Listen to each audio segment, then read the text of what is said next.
Hi, everybody. Welcome back to another episode of On the Sidelines. My name is Matthew Lean Bruni. And I'm Benedict Rhodes. And as we mention every week, we hope everyone continues to stay well during these crazy times and hope to enjoy it as much as possible right now. But yeah, Ben, have you gotten up to anything or anything lately or no? Nothing really new or exciting though. I'm just watching a lot of baseball. I'm here in Tropicana Field.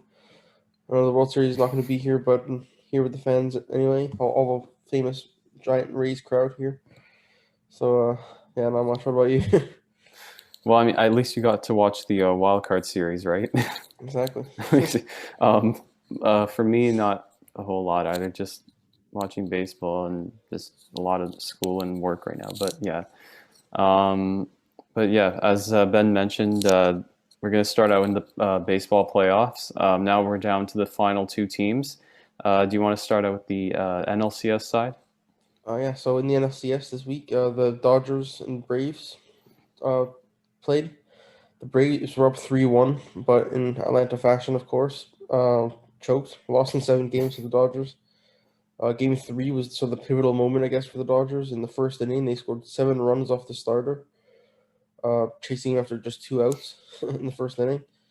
And then when the reliever came in, I can't remember who it was now, hit a grand slam, make it 11-0 after 1 inning, which is a postseason record for most runs in any inning. Um, yeah, so the Dodgers uh, kind of cruised from there, I guess. They lost one more game, I guess, but I think 7 games was probably fair for both teams. I think Atlanta were good enough to go to 7 games, but the Dodgers were just a little bit better, and took that series 4-3. Yeah, and in the game seven, Cody Bellinger hit that home run, that game-winning home run. What it would eventually be in the seventh inning in Game Seven to win the series for the Dodgers. And as you mentioned, the Braves, in true Atlanta sports fashion, did a choke job. But uh, uh, and the NLCS MVP went to Corey Seager, who hit 5 home runs in the series for the Dodgers. But yeah, Ben, what did you think like overall this crazy series? It's pretty entertaining. I think both teams are sort of young, exciting teams. Like it's two of the best in the sport, right? With Acuna Jr. and Bellinger, two of the best young players. And Bellinger, you mentioned his home run in Game Seven. He pimped that home run so hard. He knew it was gone the second he hit it, and I think he walked like almost all the way to the first base. So that's pretty exciting. Not something you see very often in MLB, unfortunately. A lot of younger players maybe are trying to sort of change that, make it a bit more fun. But yeah, I thought it was a pretty good series overall. I think the Dodgers did deserve to win, although it looked like they might get swept at the beginning. But they came back, and I think they were deserved NL winners. Yeah, I think for me, like the big turning point was like in between. I know that they were down 2-0 at this point, but going into Game Three, I know they had that almost crazy comeback in the ninth inning. I think they were down like, was it 8-3 or something going into the ninth, and they scored like 4 runs to like close it to an 8-7 lead. And of course, the Braves went to eventually win that series. But then the next game, they went on to score 11 runs in the first inning, as you mentioned, which was just crazy enough. And Yeah. then after losing Game Four, of course, the Dodgers went on to win 3 straight. So I think that there was like a momentum change, sort of, in a way, to the Dodgers, and I think that in the end, like the better team won. And I mean, props to the Braves for putting up a fight against a dominant team like the Dodgers. But I think, yeah, like I mentioned, in the end, the better team came through. Yeah, I think that 11-0 inning was kind of the turning point. I think that really shook up the Braves in that game, for example. Like they were always going to lose that game, I think, after giving up 11 runs in 2 outs. So yeah, I think that was kind of the point where the Dodgers thought, okay, we need to sort of go hard now and win the series. So yeah, props to the Dodgers for sort of putting the final blow, I guess. Yeah, I think there would have been a huge concern if they didn't make the World Series again, Yeah, because all the getting Mookie Betts in the offseason, David Price, although I know he didn't pitch this season, but like like with all the talent they have, I think there was no doubt that that they couldn't miss the World Series, I guess, this year, just because of everybody that's on their team. Do you have anything else for the NLCS to mention? It's just like you mentioned with the Dodgers. They're like the Dodgers need to win this World Series. I think like they've come so close so many times in recent years. And it's been a long time since they won a World Series. So I think this might be their year. But we'll get to that a little bit later. Yeah. So yeah, as Ben mentioned, the NLCS side. I'll just talk briefly about the ALCS side with the Tampa Bay Rays and the Houston Astros. Um, so Tampa won the first three games against the Astros of that series, going up 3-0, and it almost looked like they were going to sweep Houston. For like just somehow, Houston came back to win three straight games and force a game seven, which was just crazy enough for that to even think about. Um, and in Game Seven over the weekend, home runs hit by Randy Arozarena and Mike Zunino helped the Rays to their second World Series in their franchise's history. Yeah, Rosarino was very good. He was the ALCS MVP. He had 4 home runs and came up clutch a lot of times. And I think I remember hearing on one of the broadcasts that he had 0 home runs during the regular season or something. And he had 4 in just the ALCS. So yeah, he's been really good this playoffs. He's had a breakout playoffs, I think. Um, Maybe opened eyes. People who maybe didn't watch him much before. Now he's sort of establishing himself a little bit. Um, yeah, he was definitely the deserved MVP of that series. Yeah. What did you think overall though about the series in general? It was interesting. I thought when the Astros brought it back to a game seven, like I think a lot of people were expecting them to just finish the comeback and win the series, but the Rays held their own and won the game seven. After looking like they were going to sweep the series originally, as you mentioned, so it was definitely a back and forth series. I think a lot of people sort of secretly wanted a Dodgers and Astros World Series just for sort of a repeat of the 2017 season, which we now know the Astros cheated in. So it'd been interesting to see how the Dodgers sort of responded to playing the Astros again. Would have been for a lot of media that would have been a dream come true in terms of the potential stories you could have written or filmed about that. Um, but yeah, I think the best team overall won the series. What about you?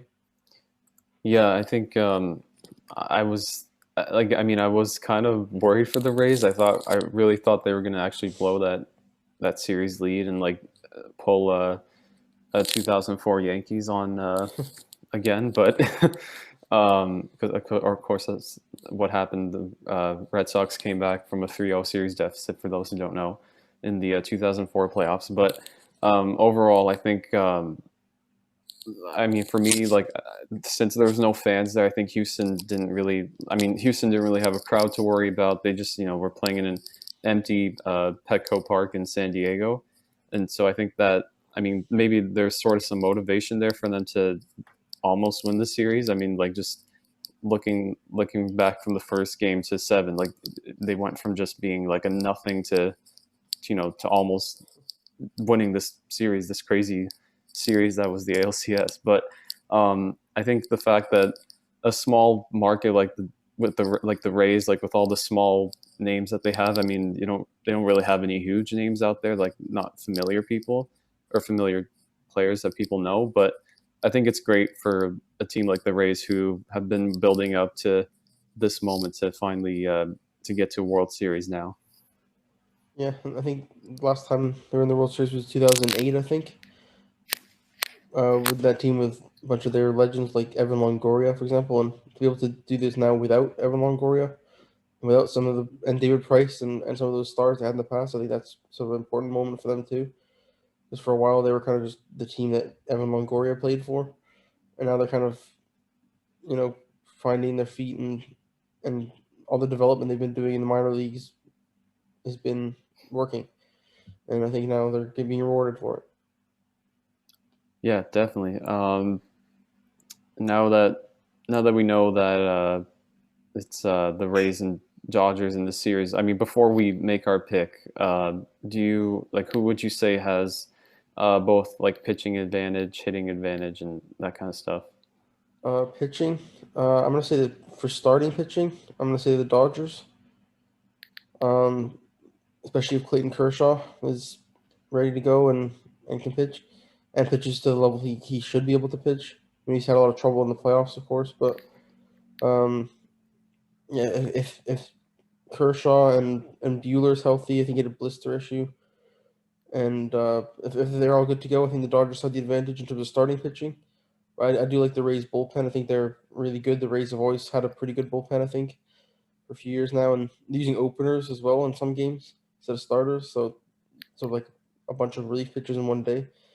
But if I had to say overall, I think I'd probably take the Dodgers in terms of pitching. What about you? Yeah, pitching wise, I mean, it's kind of like 50-50 for me because I mean, both teams have like great pitching cores, but um, I think for me, like the Dodgers in the end have the better pitching staff. I think, like as you mentioned, Kershaw, if he doesn't have his previous playoff postseason uh, starts, like maybe he'll build up to be a better pitcher this World Series. But I mean, with pitchers like Kershaw, Bueller, I think I'm missing a couple of people's names, but just like with the starting pitcher in general, I think that they have a great advantage to the Rays. Although the Rays do have a couple of pitchers that are great on their own, like uh, Tyler Glasnow and Blake Snell too. So I mean, definitely the Rays are a pitching team to watch out for, and also bullpen wise, I think the Rays might have the slight advantage. But hitting advantage, I would say the Dodgers. I mean, you can't go wrong with Bellinger, Seager, Turner, just all the hitters that they have on that team. So I would say hitting Dodgers. Pitching, I mean, it's 50-50, but I would say probably Dodgers in the end. And one name or two names you didn't even mention there are one, of course, is Kenley Jansen, probably the best closer in Yeah, MLB. I think the Rays are probably best overall in the bullpen, but in terms of the one pitcher who can just be lights out, I think Kenley Jansen's that guy. And you mentioned Bellinger and Seager. I don't think you mentioned Mookie Betts, who's right. Duh. of course, a very good, Duh. very good hitter. And defensively, he kept the Dodgers in some games in this series. Like he robbed a couple of home runs, including one off Freddie Freeman in Game 7, I believe. Yes. Um, so I think Mookie Betts is one of the best players in this series, and uh, him and the group that the Dodgers have, I think, are better than the Rays in terms of hitting. Although Rosarena has been incredible, but I think the Dodgers are just a step ahead. Yeah. So, I mean, now in the case of picking a winner for this World Series, who do you have? Well, if you look back at the previous videos, we've kind of said Rays and Dodgers for the last couple of videos now. But I've always backed the Dodgers, and I think I'm going to stick with that. Maybe the Rays will push it to 6 or 7 games. So I'll say Dodgers in 7. What about you? Yeah, I agree. I think they're gonna like push it to 6 or 7, but I have them. I have the Dodgers winning in 6 games. Um, and I mean, as also we forgot to mention, who would you pick as your World Series MVP? Um, I want to say Rosarena and the Rays, but if the Rays don't win, I don't think he could win MVP. Unless he does something like ridiculous. um, but I want to say either Bellinger or Mookie Betts. I might lean towards Mookie Betts. I think defensively he's probably the best player that isn't named Kevin Kiermaier in this series, and offensively he's probably one of the best as well. So I think I'll go with Mookie Betts for this one. What about you? Yeah, I think I mean there's a lot of choices I can like go for the Dodgers wise, but I think for me, like it's between Mookie Betts or Bellinger, but I think in the end I would say Bellinger maybe. I mean, it depends how he performs in this series, of course. I mean, depending on which one of the two have the bigger games. But I mean, also it could be between Corey Seager as well. Like if Seager has a big Yeah, World Series, or even like as I mentioned, Mookie Betts or Bellinger, I think it's going to be one of those three. But for me, I'm picking Bellinger for now. yeah, definitely. If Bellinger hits a home run and walks the first again, that kind of swag he had in the last game, I think he'll win a lot of Dodgers fans' hearts at least. Yeah, definitely. That's pretty Uh, awesome. yeah. And just briefly before we move on to our next topic, we mentioned last week that one of these two teams has a chance to bring home a second Yeah. trophy to their respective cities, and of course, that being with the Tampa Bay Lightning when winning the Stanley Cup and the Lakers winning the NBA Finals or the NBA championship, I should say. But yeah, it's a pretty exciting time for one of those two cities, or both cities, I should say. Yeah, and as you mentioned last week, I think at least it's not Boston. True, yeah. As long as it's not Boston, yeah. Just other than that, but yeah. Anything else on baseball before we move on? I think I'm good on my side. But anything for you? No, I think I'm good. Because that means we move on to our second and final topic this week, only the two this week. The NFL Week 6. Pretty big week. Matthew, what would you say was the biggest game of this weekend? I mean, there's a couple in mind, but I think for me, it's the Packers and the I was about to say Rays, the Buccaneers. For me, I think this was a big game for Brady and the Brady and Tampa Bay. Um, of course, in that game, the Packers were leading actually in that game after the first quarter. I think it was 10-0. And then, of course, the Rays just blanked them the rest of the game, put up a whopping 38 points to improve to 4-2 record. Um, and yeah, I think that was my big game of the week. Sorry, what about you? I think I'm gonna go with the Bills and the Chiefs. Both teams are 4-1 coming in. The Bills looking like the real deal this year, maybe finally. The Chiefs, of course, last year's Super Bowl winners. Um, but then the Chiefs ended up taking this one 26-17. The Bills didn't look very good at times in this game. A lot of people said that the 17 points flattered them a bit. I personally didn't watch the game. I just watched the highlights.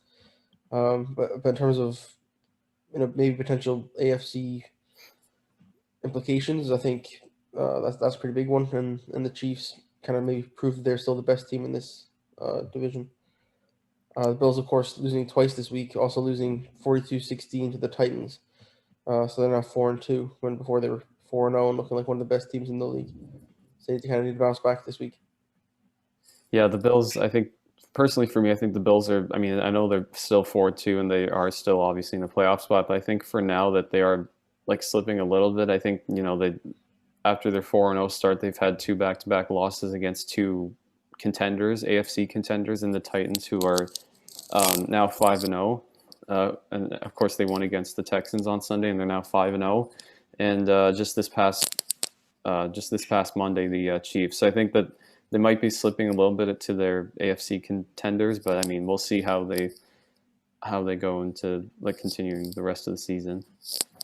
And you mentioned the Packers and Buccaneers. Tom Brady looked pretty good. His team beat the Packers somewhat convincingly after a bad first quarter, but ended up winning pretty comfortably. Do you think Brady has enough left in the tank? And do you think the Buccaneers have what it takes to win a Super Bowl this year? I know I, him and Gronkowski linked up pretty well a couple times, and do you think they're good enough? Maybe. well, I know they have enough to make the playoffs. I think that they'll definitely make the playoffs if they continue this kind of run. But I think looking at the NFC South, I think that they're just like above the Saints. I mean, the Saints have been kind of struggling this season, and they are like of course they have Drew Brees as one of the great quarterbacks in the league. So I think that will be their challenge in the NFC South, of course. Um, I think they might. I don't know if they have enough to win a Super Bowl because I'm looking at other contenders like Green Bay or Seattle or any just those teams to name a few. So I wouldn't say right now they have enough to win the Super Bowl, but I mean they have a good chance to at least maybe the maybe the NFC Championship game. But yeah, who knows? What about you? Yeah, I agree. I think they make the playoffs.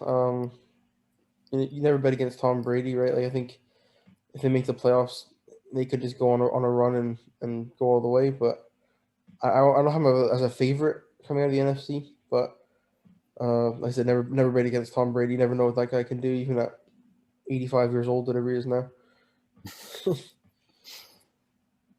Yeah, I mean you're close to his age there. I mean, who knows? He could be probably playing till 80 for 85 for all of us know, or 90. Who knows? But another team, a winless team, just lost to the Dolphins this past weekend. A 24 loss. Well, the Jets lost to the Dolphins 24-0 this past weekend. Um, well, people think that they're tanking for Trevor Lawrence. That's what most people think right now. But do you think that this team's going to go 0-16?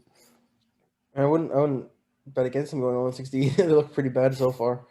And there's Le'Veon Bell just left to the Chiefs, one of their best players. So I wouldn't bet against him going 0-16 certainly.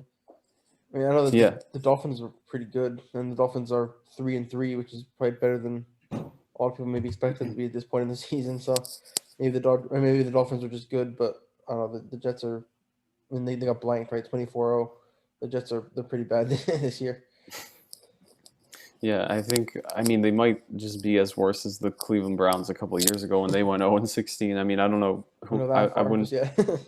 Well, I mean, if they win their next, if they lose, then if they lose their next 10 games, I think they'll might just be as bad as the Browns a couple of years ago. But of course, the Browns are sort of improved this year. But although they just had a big loss this past weekend, but yeah, I think they might have a shot. I mean, I wouldn't bet against that happening, but I think that maybe they'll get one win. I'll give them one win. Right, but look at who they're playing the next few weeks as well. They have the Bills next, then the Chiefs, then the Patriots, then the Chargers, then the Dolphins again. And they have a tough schedule coming up too. Like they're Yeah. playing the Browns in week 15, so maybe they'll have a chance against the Browns. But I mean, Okay. they also have to play the Seahawks, the Patriots again, the Rams. They're playing some decent teams. Yeah. So other than maybe week 15 against the Browns, I honestly it might be a very tough season for the Jets. Yeah, I mean, yeah, it's been a tough year for Jets fans, and I mean, past couple of years, I would say for Jets fans, but yeah, it's no doubt that they have a chance to do that. Of course, one of the divisions is not looking good this year. The NFC East, of course, is kind of the a joke right now because, of course, the Dallas Cowboys, the first place team in the league, who just lost on Monday night. It was like a 38-10 score, I think it was, to the Arizona Cardinals. They have first place in the NFC East, but of course they only have 2 wins, as I just mentioned. And the NFC East has a combined 5 wins, like out from for all 4 teams. So that's kind of crazy to even think about. But do you think? I mean, this has been talked about by other people, but do you think an NFC East team should even be able to make the playoffs if it continues to look like this? How does the NFL playoff format work? There's one team from each division plus wild cards, right? Yeah, so the winner hosts a wild card, and then yeah, the winner hosts a wild card game. I think this year actually, There's an extra like wild card. yeah, the best Yeah. team actually in this in each league, or each, like the AFC and NFC this year, get a bye, the first seed. So I mean, the best team obviously isn't going to host, but the next 3 division winners are hosting. Yeah, I actually like that format. First of all, and that's a good format. Second of all, it wouldn't really be fair to not let an NFC team get a playoff spot. Although maybe we could see a thing where the top 7 teams overall get in. Maybe just forget the divisions altogether. But at the same time, like I'm a fan of divisions generally, and although the NFC East is pretty terrible this year, I mean, I had the Eagles as my team to watch last week, um, or 2 weeks ago, whatever it was. But um, I don't know, like realistically, none of those teams are going to cause any damage at all in the playoffs. Especially with some of those teams having a lot of injured players as well. Like I think the Cowboys, right? Yeah, They have yeah. a couple injuries. Um, so realistically, no. But like I think obviously every division should have a team. So yes and no. What about you? I mean, yeah, I would say, like, I mean, you obviously follow the format, right? Like for giving a division winner to host a playoff game. But I mean, I guess this, like, I feel like the NFL should like consider like changing, like, to, as you mentioned, the best 7 teams in each conference, like, just so we don't get this kind of like a team like the Cowboys or the maybe even the Eagles. Who even knows? Maybe the Giants or the Redskins might even win that division at this point. But any like I don't think we should be giving one of those teams to host a playoff game. But I mean, it will be funny because whoever hosts will probably get blown out by whoever the away team is. But yeah, I don't know. For me, it's sort of a yes and no too. Well, let me just pull up the standings at the moment. We'll see which teams are sort of in the wild card hunt right now. Well, I think right now, actually, the Chicago's leading their division right now, and I think Green Bay's in the wild card. Uh, Arizona or the Rams, I'm pretty sure one of those two. Yeah. But yeah, that's I think So a couple of those are teams. some good teams. A lot of those teams are like 4-1 or 4-2. Hmm. So if they come up against the currently 1-5 New York Giants or something, like the Giants are gonna get destroyed, right? Or in theory, anyway. Like obviously you never know, but in theory the Giants could get pummeled. So it'll be interesting to see how happens there. Yeah, definitely for sure. And just to for the whole NFL in general, who would you say is the best team in the AFC and NFC after this week? Starting with AFC, the Chiefs are probably maybe the most popular pick because they're the reigning champions, of course, and Patrick Mahomes and all that good stuff happening over there. But I'm gonna go with the Steelers. They're currently 5-0, and Ben Roethlisberger looks decent so far.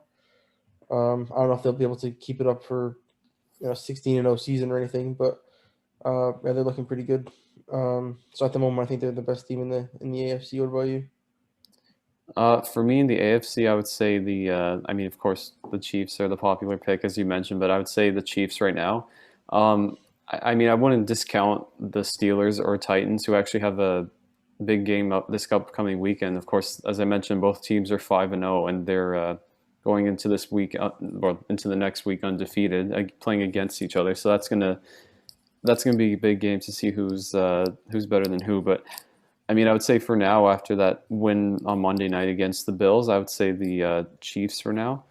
But who would you say from the NFC? NFC, I'm gonna go with the Seahawks. 5-0 again. Another very good team. Um, I think they might be one of the favorites to go all the way to the Super Bowl or maybe even win it. So I think I'll go with the Seahawks. What about you? Yeah, I gotta agree. The Seahawks, I would say too, are a big team, or the best team I would say in the NFC. Um, just maybe to name like a couple of few teams that are just below them. Of course, we mentioned the Packers, the Tampa Bay Buccaneers. I think also even Chicago, who has a 5-1 record. I just realized that they have a 5-1 record right now. So I think that they can't be a team to count out. But I think for now, I would say Seattle would be the best. There's a few games this weekend which could have some potentially big implications as well, right? Like there's the Giants and the Eagles in the garbage bowl. Yeah, Uh, Bills and the Jets. Thursday night. Bills and the Jets. Bills could maybe get back on the win column and start, or should get back in the win column and sort of get back on the right track. Steelers and Titans, as you mentioned, two very good teams. Uh, and there's one other game. Seattle. I was just gonna say sorry, like Seattle, Arizona too, Yeah, because they're bad. Of course, they're in the best. I would say uh, the best league in the conference or the league. I would say the best like in the NFC East. I'm trying to think of the word I'm trying to say, but they're in the best division. I would say in the league right now. yeah. 'Cause No team has a losing record at the moment. yeah, So that's yeah, definitely NFC West is definitely one to watch. I think this year. yeah, definitely. But Um, yeah. yeah. Anything else you want to mention on football? I think I'm good. I think I just forgot to mention one game, the Monday nighter, the Rams and Bears, a Yeah. 5-1 Bears going against a 4-2 Rams, who just lost to San Francisco this past weekend. So we'll see how those teams fare again next Monday. Yeah, should be an interesting one. Hmm. And one more thing to know before we kind of sign off here is when we did the NFL drafts a couple months ago, one of the names we talked a lot about was Tua Tagovailoa, of course. I think he went was it fifth overall to the Dolphins, something like that. Yeah, it Um, was I think fifth or sixth. yeah, there's a lot of a lot of hype about him in his college career. He got injured, unfortunately, and he was expected to go number one, I think, and then kind of dropped a few places because of his injury. Um, and obviously, um, other players had a better end of their season when he was on the sidelines. But he actually made his debut in the 24-0 game against the Jets. Um, he only threw 2 passes, but got 9 yards and said he felt pretty good. So interesting to see what happens with him going forward. Yeah, I think I mean Miami's like Miami's right there in the AFC East. They're just like I think they're just like a game just a game below the Bills. So I mean Yeah, if they have anything in them, I think they might have a chance to compete for a wild card if they continue to play well. But of course, the Patriots right now are sort of slipping as they lost this past weekend. So I mean, yeah, like just looking at the Dolphins standpoint, I think that they have a good shot to maybe make the wild card. But yeah, as you mentioned, Tua making his NFL debut, I think it's great for him. And I also just want to mention about Tua that I think he's making he's going to start the next game that the Dolphins played. I think it was just announced this morning. So I mean, that's pretty exciting for a young player like him. they're playing against. I can't find it right now. Um, yeah, Rams. Rams, yeah. Yeah, in week 8 they're playing against the Rams. hmm So that should be definitely one to watch. I'll definitely be tuning into that one. He's one of those people you want to cheer for. Like he seems like a great guy. Had an unfortunate injury. Someone you Yeah, want to see do well. So very happy for him. yeah, for sure. We'll see. Like I said, we'll see how he does this past. Sorry, we'll see how he does going forward. But yeah, We'll definitely talk about it on the show in I guess episode 16 of On the Sidelines. hmm Anything else for episode 14 of On the Sidelines while we're still here? I think I'm good from my end. If there's anything you want to add, No, I think I'm good as well. I guess that wraps it up then. Episode 14 is in the books of On the Sidelines. Thank you for watching, of course. My name is Benedict Rhodes. I'm Matthew Lee Bruni. Thank you for watching. Don't forget to like and subscribe and all that stuff, and we'll see you next time.